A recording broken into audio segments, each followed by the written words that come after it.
নমস্কার। এই মুহূর্তের সবচেয়ে বড় খবর, সুপ্রিম কোর্টে ডিএ মামলা নিয়ে সামনে এলো নয়া আপডেট। চিঠিতে করা হলো বড় দাবি। এই মুহূর্তের সবচেয়ে বড় খবর, সুপ্রিম কোর্টে বকেয়া ডিএ নিয়ে সংক্রান্ত সেই মামলা ঝুলে আছে বিগত কয়েক বছর ধরে। বারবার শুনানি পিছিয়েছে এই মামলার।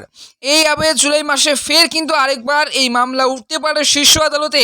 এবার ডিএ নিয়ে যে মামলা শুনানি হতে চলেছে, এবার জয় পাবে পশ্চিমবঙ্গের সমস্ত রাজ্য সরকারি কর্মচারীরা। তার আগে মামলা নিয়ে একটি চিঠি গেল সুপ্রিম কোর্টে। বর্তমানে এই পরিস্থিতিতে মামলা সংক্রান্ত নয় এই আপডেট জেনে নিন। অবশ্যই জানাবো আজকের এই ভিডিওটি কিন্তু অবশ্যই প্রথম থেকে শেষ পর্যন্ত দেখবে। চ্যানেলে যদি নতুন হয়ে থাকে অবশ্যই চ্যানেলটিকে সাবস্ক্রাইব করে পাশের বেল আইকনটা অবশ্যই ক্লিক করে রাখবে।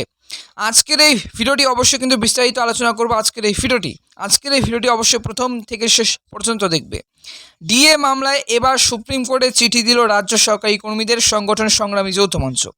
এই মামলার দ্রুত নিষ্পত্তি চেয়ে চিঠি দেওয়া হয়েছে শীর্ষ আদালতে।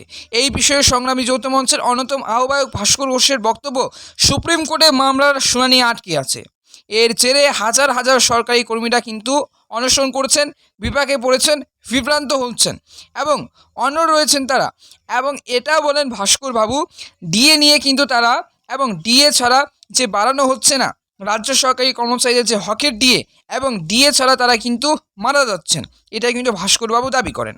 এদিকে ভাস্করবাবু আরও জানান যে সুপ্রিম কোর্টের প্রধান বিচারপতিকে চিঠি দিয়ে এই মামলার পার্টি হওয়া এবং সেই পার্টি হওয়ার ইচ্ছে প্রকাশ করেছে সংগ্রামী যৌথ মঞ্চ। উল্লেখযোগ্য, গত 8ই মার্চ শেষবার কিন্তু সুপ্রিম কোর্টে বকেয়া ডিএ মামলা শুনানি হওয়ার কথা ছিল, তবে সেদিন কিন্তু শুনানি হয়নি। এই আবহে মামলাটি পিছিয়ে দেওয়া হয়েছিল।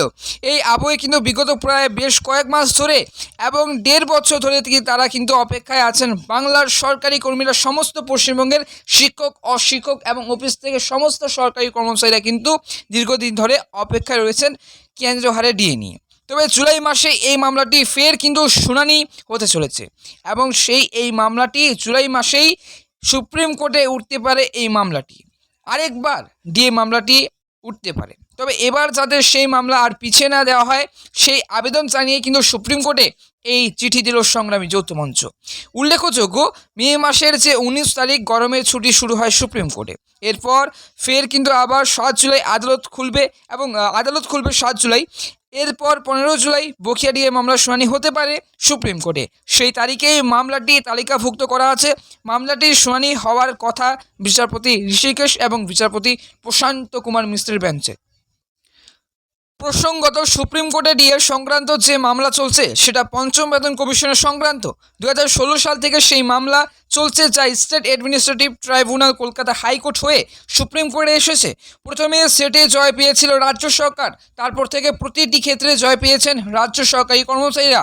এর আগে গত 2022 সালে যে 20 মে হাইকোর্টে নির্দেশ দিয়েছিল যে 3 মাসের মধ্যে রাজ্য সরকারি কর্মচারীদের বকেয়া ডিএ মিটিয়ে দিতে হবে, কিন্তু মেটায়নি রাজ্য সরকার।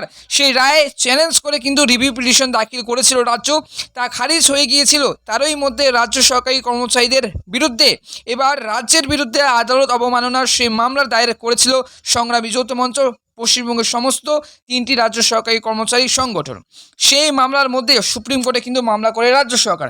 এবার এই মুহূর্তে যেটা জানা যাচ্ছে, ভাস্করবাবু জানান যে সংগ্রামী যৌথ মঞ্চ যতক্ষণ পর্যন্ত তাদের যে হকের ডিএ মিলছে এবং স্থায়ী কর্মীদের, বঞ্চিত কর্মীদের এবং স্থায়ীকরণ হচ্ছে, ততক্ষণ পর্যন্ত তারা কিন্তু আন্দোলন চালিয়ে যাবেন।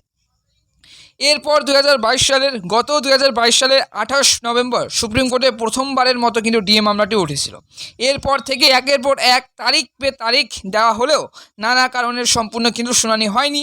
পিছিয়ে যাচ্ছে মামলা। এই নিয়ে কিন্তু পশ্চিমবঙ্গের সমস্ত রাজ্য সরকারি কর্মচারীরা অনড় করছেন এবং ধর্মঘট করছেন। তারা অনড় রয়েছেন, বিভ্রান্ত হচ্ছেন এবং বিপাকে পড়ছেন। হাইকোর্টের নির্দেশ মেনে নির্দিষ্ট সময়ের মধ্যে বকেয়া ডিএ না দেওয়ার রাজ্য সরকারের বিরুদ্ধে অবমাননার কিন্তু মামলা হয়। তবে আপাতত সুপ্রিম কোর্টের নির্দেশে সেই মামলাটির কিন্তু মামলার শুনানি স্থগিত রয়েছে কলকাতা হাইকোর্টে। উল্লেখযোগ্য, মে মাসের 19 তারিখ গরমের ছুটি শুরু হয় সুপ্রিম কোর্টে এবং গত মে মাসে 19 তারিখে কিন্তু গরমের ছুটি শুরু হয় সুপ্রিম কোর্টে। এরপর ফের কিন্তু 7 জুলাই আদালত খুলবে।